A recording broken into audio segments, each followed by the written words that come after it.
Last part had a lot of information for us to process. We uncovered records on this guarded Dominion research outpost that before the Jem'Hadar, back at the origin of the Dominion itself, the founders had been experimenting with other species to find a suitable army. First up they tried the Hur'q, described as peaceable burrowing insects that frequently went into long periods of hibernation. Now the records aren't clear, but it seems that Dominion involvement led to them becoming more aggressive than they were. The Dominion then made its way through the wormhole, again generations before we discovered it, and made their way to a pre-warp Kronos, where they began to create an army of Klingon-like monstrosities that were based on Klingon folklore, the Fek'ihri.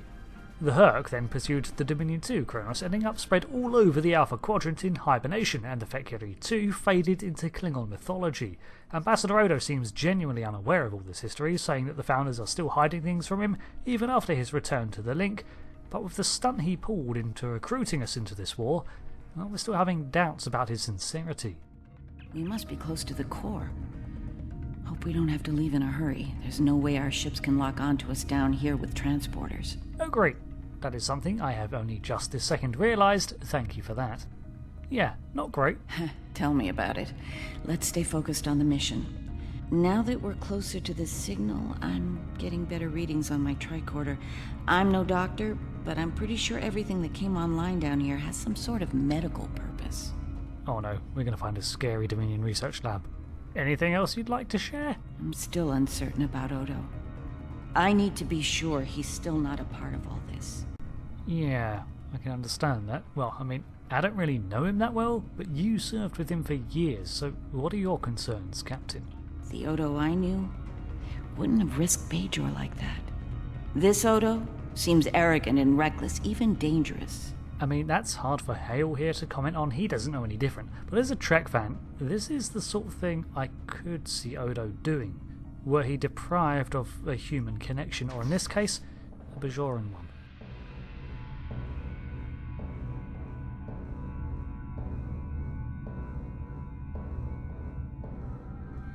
Called it. We have an entire chamber of preserved Fek'ihri demons in here. Oh great. Well, that answers one question. These are medical stasis pods. Judging by what we heard upstairs, I think the occupants are Fek'ihri. Yep. Klingon demons. Look at them in all their sharp pointiness and... I'm sorry, but why are they dressed like that? It gets worse. I'm picking up life signs ahead. I'll bet some of the stasis pods down here have opened. From what we know about the Fek'ihri, they probably won't be happy to see us. Well, that was a fun mission through to the Gamma Quadrant. Let's never go back. Close the wormhole. See you later. No, we're done. We're done. Bye. If only. Worf and Martok need to see this. It gets worse. There are several rows of them in here, all in pods that appear to be reactivating. Our intrusion here has inadvertently reactivated everything, including the Thor process, or maybe it's a defense system.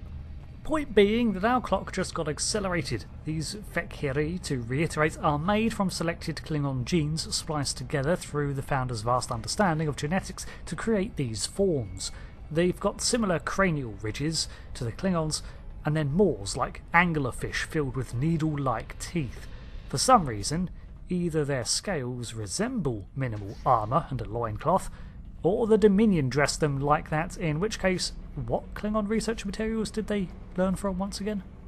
After following a long corridor, we arrive at a more familiar setup. This resembles the Ketracel White factory we visited over a year ago. I'm picking up traces of Ketracel White in these tanks.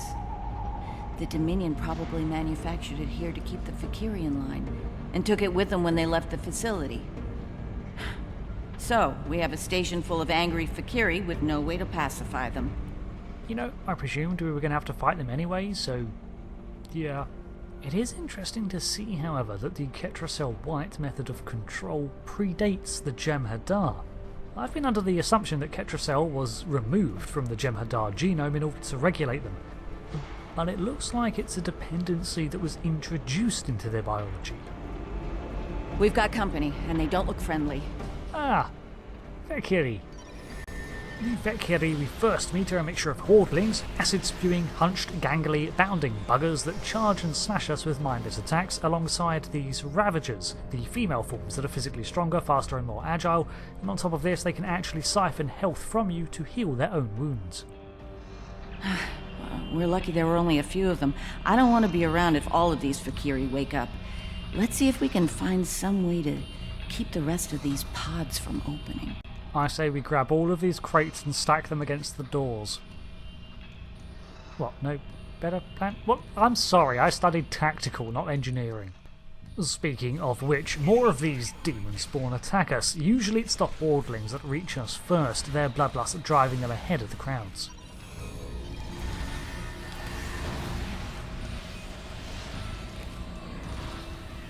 With that encounter down, we pick up the pace and head north through the Ketracel production, deeper into the complex. Hopefully we can find an off switch in some sort of control centre. Many of the doors of this place are still locked and we don't have time to hack them, so we go for the only open one. By the prophets. This cavernous room is filled with stasis pods on 4 levels. This is an entire army of Fek'ihri. And they've begun to wake up. More incoming. We need an exit plan. Fast. Yep, I think shutting all this off is a little late. We should retreat when we have the opportunity. They seem to be thawing out in waves, so we should probably wait for an opportunity between surges to make our getaway. We also encounter a new form of Fek'ihri slave master. These brutes are large, powerful, and are the leaders of the packs. They possess chains that they can flail out to snare you with, which are also on fire, so, you know, ouch. Odo Takira, we're on our way to assist you. Just as well, more hordelings and ravagers jump down from the recently opened pods amid the hiss of steam. These beastly creatures charge us once again. Fortunately, the instinctual abandon they possess means that they readily run into choke points, making the hordes at least manageable. We take down another one of these slavers before dropping the final Ravager. Nerys, are you... Odo is cut short by the newest addition to the fray. I'll manage. Let's get out of here while we can. Look at this dude, what the hell, literally. Victory is life. So is Raktajino, but I don't say it every 5 seconds. This time, amid the hordes of hordelings and slavers, we have a strange creature, a hulking Klingon riddled with blades of all types, and still it lumbers on, a demonic fire in its eyes, like some undead golem. This is a spectre of treachery. This lumbering warrior is drawn directly from Klingon lore, or perhaps it inspired it. The supposed avatar of lies, deceit, betrayal, and broken vows. It shrugs off blows and fire that we pour onto it, trying its best to close on Captain Kira. Finally, it collapses onto its front, the many batleths, mechleths, and Klingon blades jutting from its back.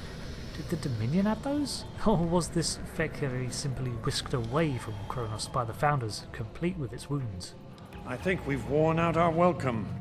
Garrick informs me that a number of unidentified vessels are emerging from hidden bays throughout the station. To make matters worse, the Hur'q have arrived. They're beginning to assault the station as we speak, and I don't need to tell you how that will end. It's time to leave. It was time to leave about 5 minutes ago, but I'm a curious bugger and my own worst enemy. We take one last look around this chamber. At the moment, no other hatches are popping open, so we should move.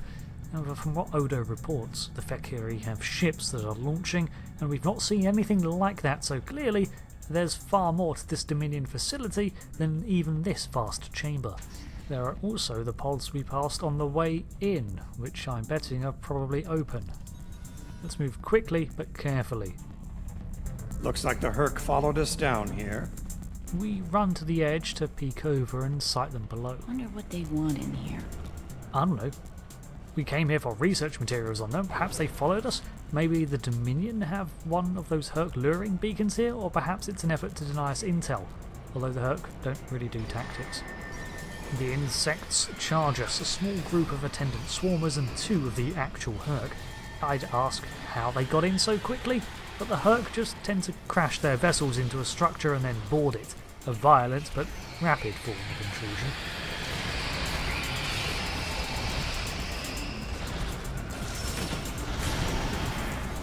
Eventually one of them falls and another enters the chamber with several attendants. We close in on it, this one determined not to let it halt our advance because right now we've got an awakening demon horde behind us. With a barrage of fire and explosives, the last one drops. Keep moving. We're almost there. Odo, look out!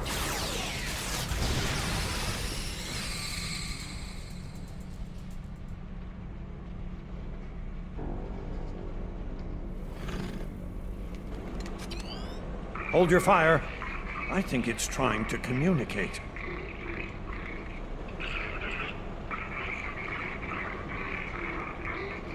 You might be right. Listen.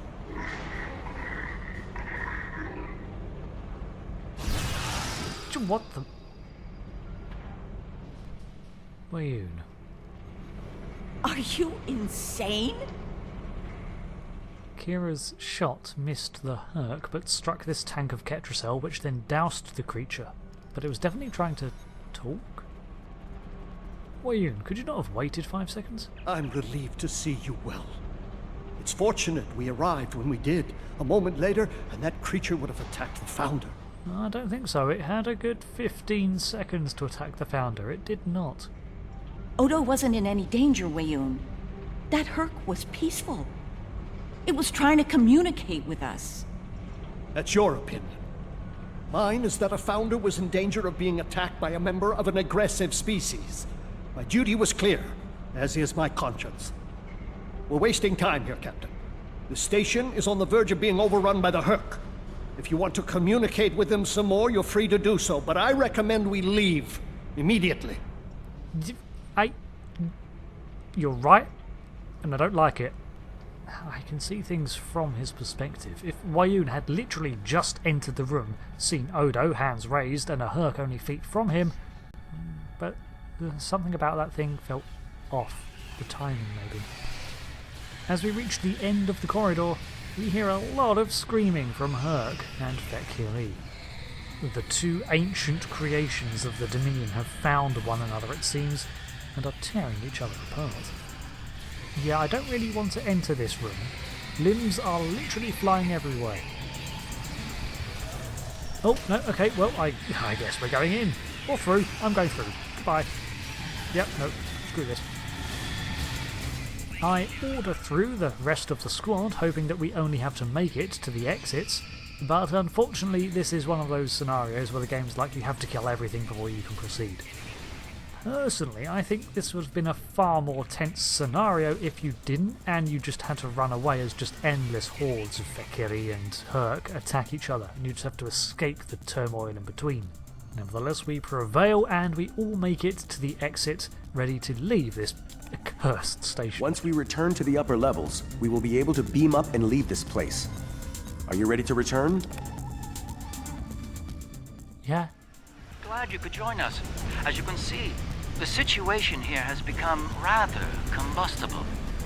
The Hur'q I recognize, of course, but our other opponents remain a mystery. Some new type of Dominion attack craft, perhaps? Oh no, they're demonic forces of Klingon hell in the flesh from ancient history and recreated through Dominion science. Don't give me that look. Fek'ihri? The monsters from stories that keep naughty Klingon children in line? I'm intrigued. Be sure to fill me in once we've managed to get out of this skirmish attacked. Yeah, cool. About that. I remember Mr. Ward mentioning the Fek'ihri once. I'm beginning to see why they concern you. So we pull away from the station, leaving one skirmish to wade into the midst of another three-way battle.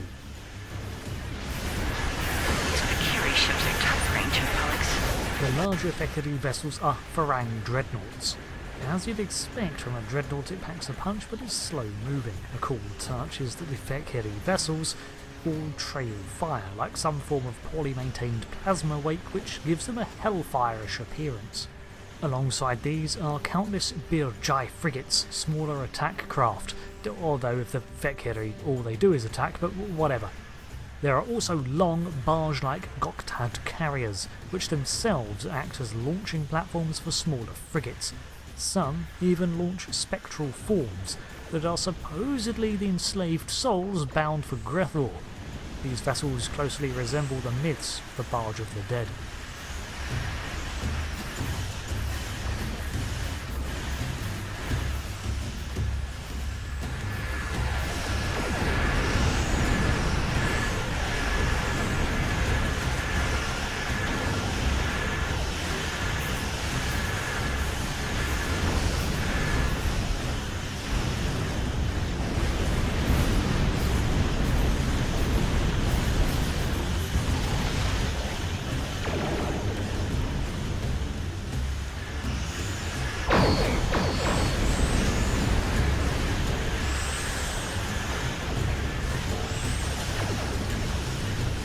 These are recent additions to Star Trek Online, replacing previous models of Fek'ihri ships that looked nothing like Klingon vessels. The newer ones look similar to Discovery-era styles, which I always interpreted as being based on ancient Klingon designs, before they unified into the KDF, and it seems that STO is leaning in that direction too. Considering their ties to Klingon mythology, I'm glad someone is attempting to create a traceable design lineage, even if it is retroactive. At one point we get too close to one, our engines are damaged and we can't veer away, so full power to front shields. Haha, move! Ooh, wow, the nacelles shouldn't be doing that.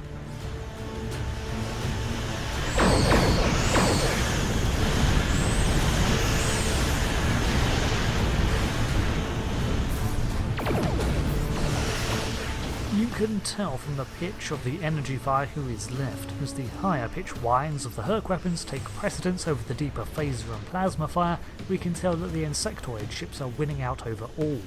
Our window to escape is closing.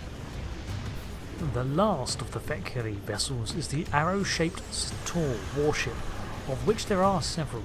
These ships seem to possess some form of cloak that prevents the target lock but doesn't work fully. Maybe it's an old cloak, that would make sense considering the age of these ships. It's a little unclear. The playable versions of all these vessels also have different abilities, and as I said, these are new additions. Reading a massive Hur'q fleet dropping out of warp. Just as the Fek'ihri are warping out.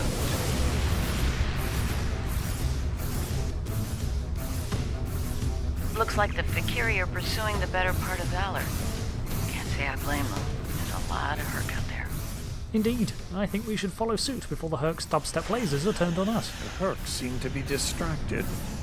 There's something about the station that's holding their attention. We might be able to take advantage of this. Are you suggesting we attack? While it's true we have the advantage, for now, I don't think we'll hold it for long once we start blowing them apart. We have what we came for. If the Hur'q want to gnaw on an asteroid while we make a hasty exit, I believe we should let them enjoy their meal in peace. The Councillor has it. Very well, we'll deal with the Hur'q later. For now, let's get back so we can analyze the research data we found here. Whenever you're ready. So the Hur'q are attempting to break apart? Break into? Devour this asteroid? Whatever. It's not important right now. Although I am wondering why this specific one, and what drew them here. It can't be coincidence.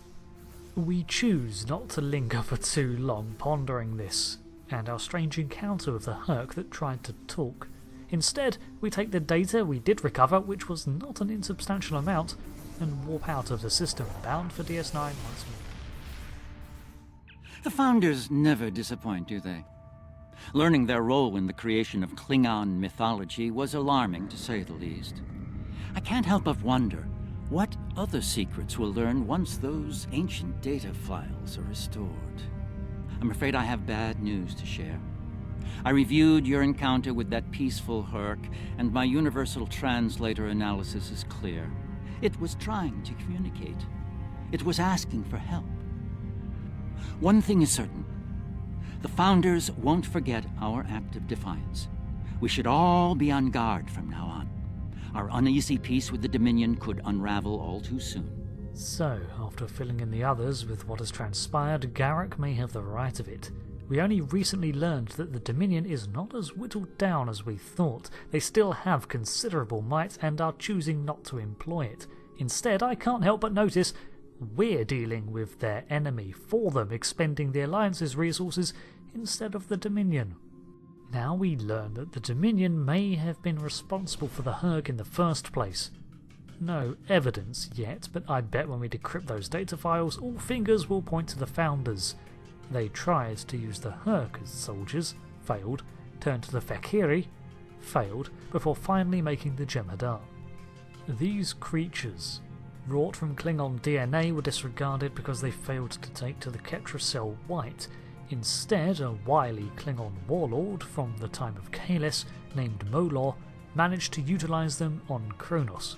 Legend tells us that Kalis defeated them all, but as we've just seen, only some were left on Kronos. The rest were taken back through the wormhole. In addition to this, the Klingons themselves have been dealing with Fek'ihri assaults since early 2409, something we'll look into before we start the next chapter. For now, we need to repair at DS9. The Armiger might not be ready to just jump back into action until I get those nacelles looked at. My fault for ramming a Fek'ihri starship, I guess. So, until the next episode, thank you for joining me as we explore the ever-expanding narrative of Star Trek Online, and I hope to see you for the next part. I've been Rick. Thanks again, and goodbye.